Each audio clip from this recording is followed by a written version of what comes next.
Welcome to today's market open on the NEO exchange, and a very special market open because we are celebrating International Women's Day together with 121 other exchanges and clearinghouses across the globe.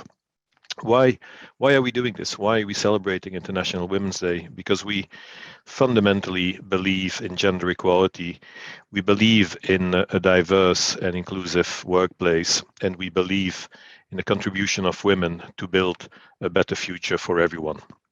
I think that a lot of research has demonstrated without the slightest doubt how more diversity, how a stronger presence of women in leadership and across organizations lead to better performance of corporations and of those organizations. I would be remiss, however, if I would not also say a few words about Ukraine. I think it's important that we have them in our thoughts. It is shocking, it's heartbreaking what's happening over there, with no clear end in sight. But I also think it's another good example of where diversity would help us a lot in building a better future. But let's come back to International Women's Day. That is why we are together today. That is what we are celebrating today. And I'm happy to say we have an incredible roster of female leaders with us today who are going to share some of their thoughts, some of their considerations, but also their experiences. We'll have a great discussion after the market open around breaking the glass ceiling. My name is Anna Falth. I'm the global head of the Women's Empowerment Principles Secretariat at UN Women based in New York. First of all, I would like to thank the New York Stock Exchange for the invitation to share a few words at the occasion of the 2020 International Women's Day. It is the 8th consecutive year that we are ringing the bell for gender equality. We started this annual initiative in 2015, attracting 7 exchanges. And this year, I'm happy to share with you that 118 exchanges are ringing the bell for gender equality across the world. A big thank you to Joss and his team at New York Stock Exchange for being part of this initiative. In fact, NEO was the first Canadian stock exchange to sign the Women's Empowerment Principles in 2019. The Women's Empowerment Principles constitute a comprehensive framework to advance gender equality and women's empowerment in the workplace, marketplace, and community. They foster collective action and have galvanized more than 6,000 business leaders, CEOs, to come together to advance this agenda. The 7 principles are about uniting purpose and power to drive change, and it's about changing mindsets. We require such purpose-driven leadership to be able to anticipate and face crises like climate change, peace and security, and inclusive development. We need long-term thinking and models of collaborative action to build more inclusive, sustainable, and resilient societies. The Group of 20, or the G20, is another platform for collective action. And I congratulate NEO for having been invited to contribute to the Business 20's Women in Business Action Council this year. We need all hands on deck. We need the public, the private, and the civil society sectors to join up. We need both women and men to drive this agenda forward. So on this International Women's Day 2022, I would like to leave you with 2 recommendations, one personal and one organizational. At the personal level, take a few moments to reflect on how you can be more self-aware of your own actions. Do your actions contribute or disrupt progress towards gender equality? Inspire everyone around you to contribute to gender equality and engage your teams, organizations, and communities to meaningful actions and innovation in new ways of tackling gender inequalities. At the organizational level, I would like to leave you with an invitation to join NEO in adopting the Women's Empowerment Principles.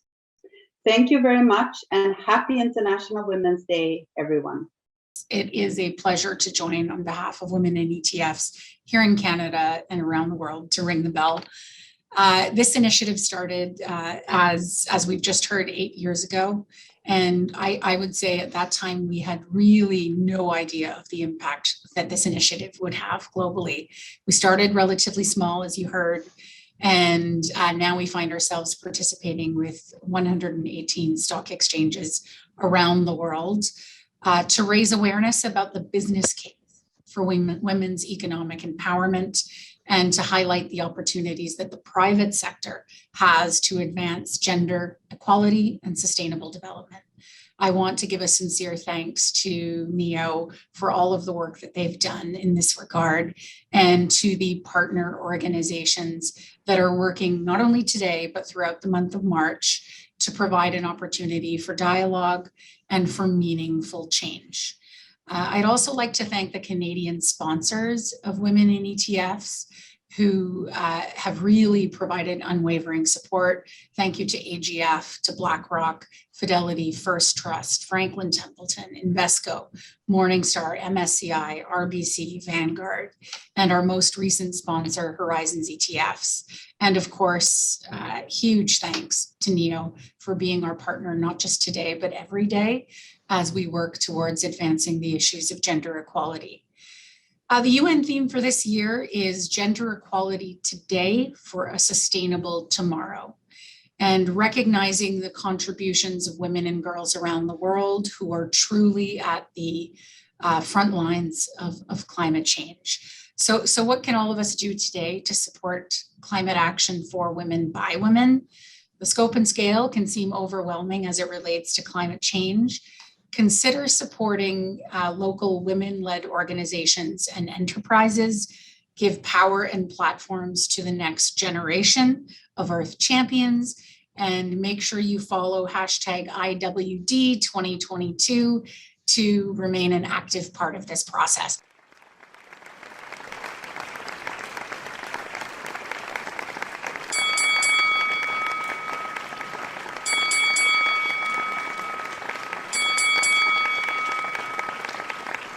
And now we're going to move in a bit of a second part of this very special market open, as I said, where we have two other great women leaders with us. The one is Pamela Jeffrey, who is founder and CEO of the Prosperity Project, a not-for-profit organization that was launched what is it now, close to 2 years ago, with a specific focus on helping women that who were particularly impacted by COVID. But Pamela is much more than that, and we'll hear a bit more about that later on. And she's going to give us an overview of some of the key findings of one of the big initiatives that the Prosperity Project does, which is annual report card on gender diversity and leadership. And I will let her, of course, cover that, but it will show us that we still have a lot of work to do. We're definitely not yet where we should be. And we will follow that up with a discussion with Nadja Pinnavaia, who's CEO of Plantable. And Plantable is the first women CEO led company that listed on NEO. So this was a very special moment for us. And Nadja, it's really great to have you with us. And I know that with you and Pamela, after Pamela's presentation, we're going to have a great discussion, as I said at the very beginning, about breaking the glass ceiling, and then you will share some quite fascinating experiences that you went through. Two very accomplished women, and let's start with Pamela. Pamela, I'm going to hand it over to you and let you share with us some of the key findings of the second annual report on gender diversity and leadership. Thanks so much, Josh, and thanks very much for your leadership at NEO. NEO is one of our very, very valued partners, a founding partner, in fact. So thanks to NEO and our other founding partners for making it possible for us to do this research. So I founded the Prosperity Project in the spring of 2020, just as COVID was beginning. I founded it because I was really concerned that COVID would have a disproportionate impact on women. And so I reached out to women I knew across the country and asked if they were feeling the same way. And to a woman, she said, yes, we are really concerned. And so we undertook this research. It's called the Annual Report Card. And we released our first one last year and our second one just 3 weeks ago. And here's what we found. Next slide. This is the second year in a row, and we are shining a light in some really important ways. One, we're looking at not only the traditional research that has been done, which is looking at women on boards and women in executive officer roles, but we take it 2 steps further. We also look at women in senior management roles. And this year, we looked at the pipeline to senior management. In addition, it presents intersectional data. So we reached out to organizations, and they participated by inviting their female leaders to self-identify. Self-identify with respect to white, women of color, Indigenous, Black, living with disabilities, and new this year, LGBTQ2S+. And so the women themselves, over 21,000 women from across Canada participated by self-identifying, and we collected that data. And so this provides a really important snapshot as of September 30th, 2021. It's a snapshot of women's representation at the leadership level in Canada's largest public companies, crown corporations, foreign-owned subsidiaries, and cooperatives. So next slide, this is what we found. At the board level, women hold just over 3 in 10 seats, 34.2%. This group of organizations that participated are leaders. Generally, across public companies, women hold about 23% of Canadian public company board seats. So this group is clearly a leader. We also looked at women's representation at the executive officer level, slightly lower, as you see, at 29.2%. Next slide, looking at senior management, 41.9%. So we consider that to be gender parity, as we define gender parity as being between 40% and 60%. So women have moved into senior management roles in significant numbers to punch through that 40% point to almost 42%. Really pleased to see representation in the pipeline climb to 54.8%. So clearly gender parity has been achieved there. What we're concerned about is what we call the Prosperity Project gap. That is the gap between the women who are in the pipeline to senior management roles at 54.8% and women who are in those executive officer roles, 29%. That's a significant gap, and that is the glass ceiling. Next slide. I mentioned that we take an intersectional identities approach to our research. And so you'll see here on the left that women, we looked at the overall representation of racialized women. That is made up of women who identify as women of color and women who identify as Black. And while women hold just over 51% of these leadership roles, 51%, women who identify as racialized hold only 6.7% of those roles at the top 4 leadership levels. And that breaks down to 6.2% women of color and 0.5% Black women. You compare that to the Canadian population, where almost 1 in 4 Canadians identify as racialized. Big gap.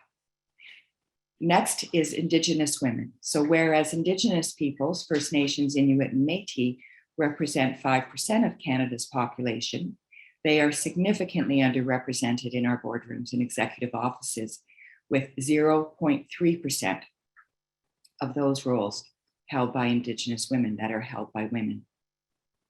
Next slide. Looking at women with disabilities, we know from StatsCan that Canadians with disabilities represent about 1 in 5 of Canadians. You'll see here, the overall representation is 0.9% at those top 4 leadership levels. And last, women self-identified and some identified as members of the LGBTQ2S+ community. And here you'll see 0.4% overall representation in comparison to StatsCan and other data that suggests LGBTQ2S+ Canadians make up at least 4% of Canada's population. So thank you very much. That is a very quick snapshot of what women's representation looks like as of September 30th, 2021. Thank you, Pam, and thank you for everything you're doing. I cannot underline that enough. This is all about transparency, and transparency is critical to enable change. But you also have numerous other initiatives to help women in our community, in our society, whether it is with respect to helping them from a STEM perspective and developing their skills in that area, or in traded skills area, whether it is in helping other charities and foundations and many other things. So a very big thank you for that. What those figures tell us is that we still have indeed a long way to go, and there is still somewhere there clearly a glass ceiling, because there is some very promising figures when you look at senior management and you look at the pipeline, but as you called it, the prosperity gap is there, and that one doesn't seem to be broken yet. The other thing that I always find interesting to raise is you mentioned that these companies are clearly, those that are part of the statistics are clearly leaders, because there's many other ones that do not participate and don't want to participate, and that is usually a sign that they are concerned about their figures. So clearly, much more to be done, much more to be achieved, and you and your organization are a very big and important part of that. Let's now maybe move to our conversation and bring in Nadja Pinnavaia. There we go, Nadja. Welcome and thank you very much for joining us, and for being open to share some thoughts around your experience in the workplace and your journey through that workplace. And Pamela is going to stay with us so she can participate in that conversation. To kick things off, Nadja, I think the first step is probably to ask you if you can give us a little bit of an overview of your journey, which I think is quite fascinating, because I heard a little bit about it, of course, but which is quite fascinating. Thank you, Joss, and thank you again, Neo, for inviting me back. I think it was about 8 weeks to the day that we IPO'd, so watching that bell was very moving again. My journey has always been in a largely male-dominated world. I lost my father at a very young age. I was 10 and he was 44, and I think that had a major impact on me in wanting to be independent and financially stable, combined with probably personality. And so I grew up in the science world. I did science A-levels, I did a PhD in quantum chemistry, and I started off my working career on the trading floor at Goldman Sachs in a very male-dominated environment. And so I've always had to kind of fight to be recognized as being different, but to be taken seriously. And, one example of that was shortly after starting at Goldman, where I was on the trading floor, but in a sales role. I soon realized I wanted to trade volatility. And I went to my boss and I said, I want to trade vol. I want to trade vol. And I was proverbially patted on the head and say, oh, but Nadja, you do such a good job with the salespeople, you stay in sales. And so I think it's important that we, as we go through, are kind of recognized, and we now as senior people take the time to kind of recognize the potential that women have. In terms of my journey post Goldman, I did hit that I broke through that mini ceiling. I became a managing director there, and I think for me, making managing director eased a certain anxiety that I had of my own personal accomplishment. And I found myself able to bring and mentor these young women and give them the strength and the guidance to come up through the ranks. And Pamela, I was thrilled to see those numbers of women in the pipeline. So it does seem that we've made progress from where we were kind of 20 years ago to now it's that next level up. In terms of more recently, I was thrilled and honored to be the first female CEO of a corporate that listed on the NEO. But I think, and maybe we'll spend a few minutes talking about it, I think there is a challenge in raising capital as a woman versus as a man. And so it was an honor to take my company public, but it was a challenging path in raising capital, and especially capital of a certain size. And maybe we can spend a few minutes talking about that. Yeah, and it's definitely one I would like to come back to, because you shared a very fascinating article yesterday from the Harvard Business Review, Nadja. But before we get there, there's maybe a question I would like to ask both you and Pam. Based on your experience, whether it is as a part of the workforce or whether it is as someone observing the workforce from outside, what are the in your eyes, if you would put three key elements forward that are being the key hurdles that women have to get through to be successful in their careers, like what are the ones that would emerge? Maybe start with you, Pam, and then come back to Nadja. Sure. I'd say the first is women who want to be moms. It is really hard to be both very successful in your career as a leader and be a mom. And so what we see is women continuing to struggle. In fact, we did a survey in February and found that the overwhelming number one ask women have of employers is for more flexibility. And so we hope that in the new return to premises plans with hybrid work models, that will be helpful, as long as we don't see women staying at home with the men coming back to the office. So first hurdle is, that elusive balance of work and life. Second big hurdle for women is finding sponsors and mentors. Men are much more likely to sponsor other men. And key difference, as you know, Joss, a mentor will talk to you, a sponsor will talk about you to others. And so really important hurdle for women to overcome is identifying those key relationships that can be relationships where they are sponsored. And I had amazing sponsors during my career. I didn't really know that they were my sponsors. I didn't know that they were talking to me about others.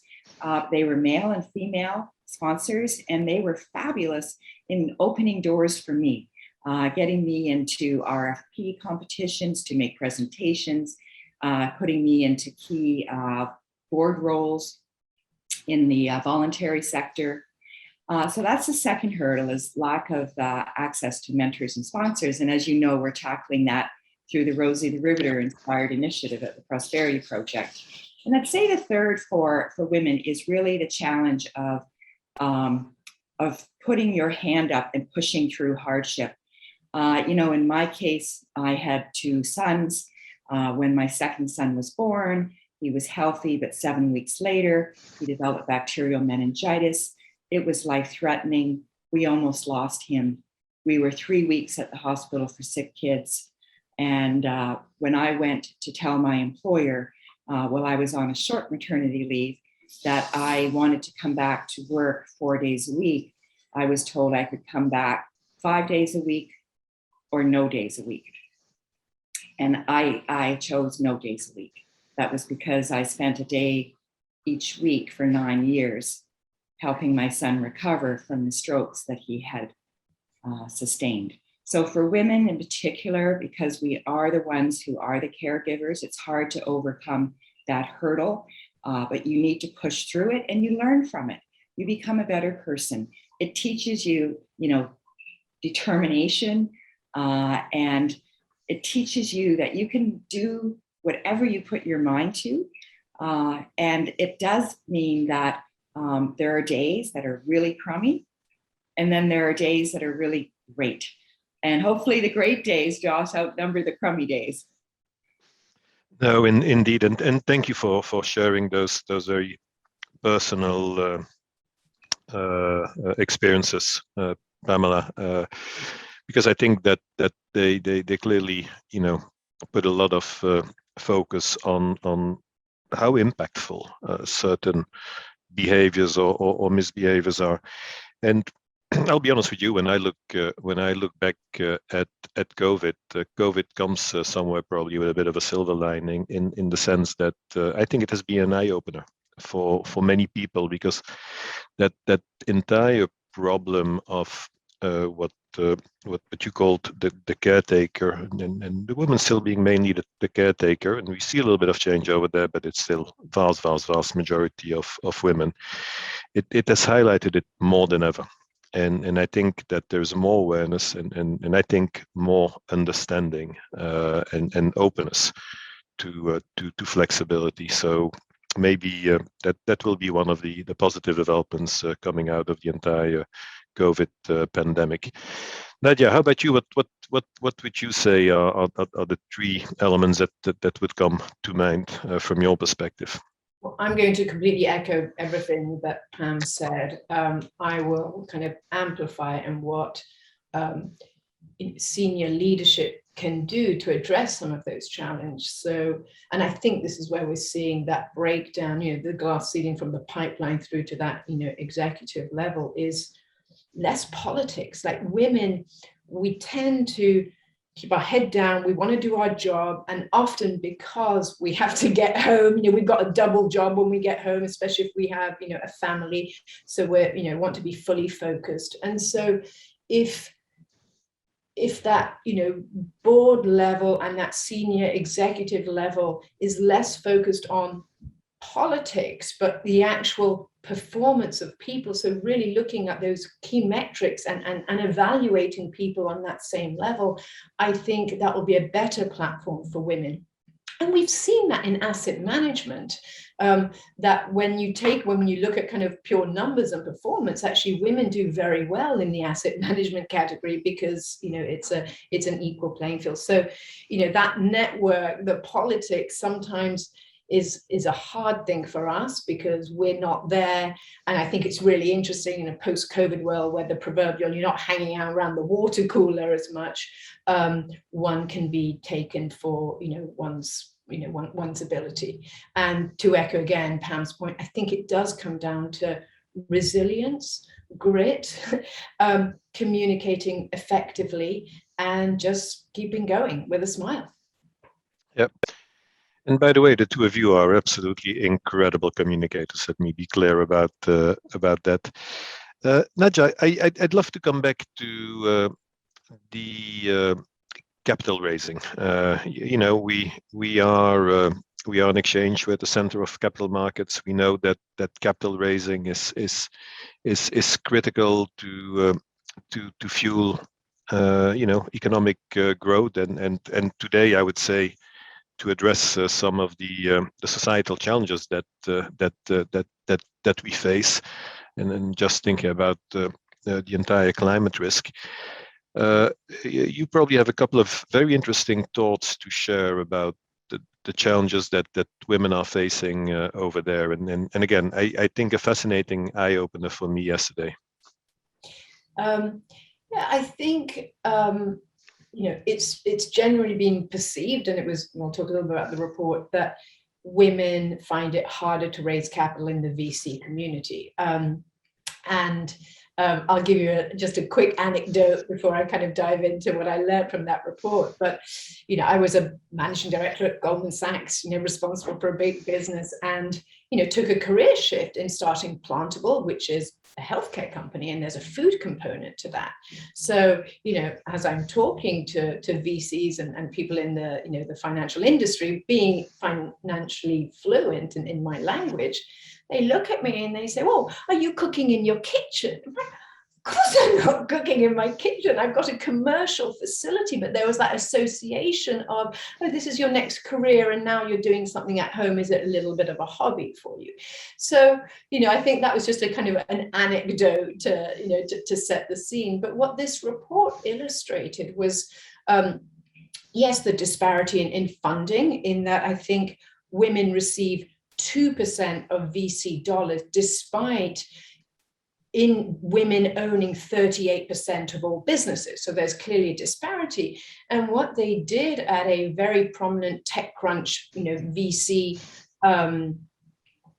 collective a couple of years ago, which had 40% of female VCs. So it wasn't actually, it was male, slightly dominated, but 40% representation for women. They analyzed how those VCs were interviewing those entrepreneurs, female and male entrepreneurs, and 67% of all the male entrepreneurs, even from the women VCs, were given positive, open-ended questions to answer, like, tell us how you're going to expand. And whereas the women, 66% of all women, were given negative, kind of preventative questions, which were more defensive in their nature. For example, like, how are you going to defend your position in such a crowded marketplace? And it was very interesting to see that communication, that kind of perception of the business towards a female leader versus a male leader. And I think that's a learning for even us women in the finance industry to put aside what are our natural assumptions and think about, again, going back to that baseline, giving both men and women and people of different diversity that same level footing to answer the same question. Yeah, and fascinating that it's also women who showed that behavior, which tells us a lot about perception and bias, in fact, across the board. It's already 9:55. I find it fascinating how quickly time flies by when you're having great conversations. But I maybe want to end with one last question for you, Pam. That is, we touched upon entrepreneurship and the challenges around raising capital. I think what is also very important is, of course, to see more and more women participating and stepping into the STEM space and STEM, science, technology, engineering, and mathematics. Could you share maybe a few thoughts around that, what you see as being the state of affairs today, and what we can do to improve it? Sure. So at the Prosperity Project, we've really focused in our Rosie initiative on the lack of women in STEM.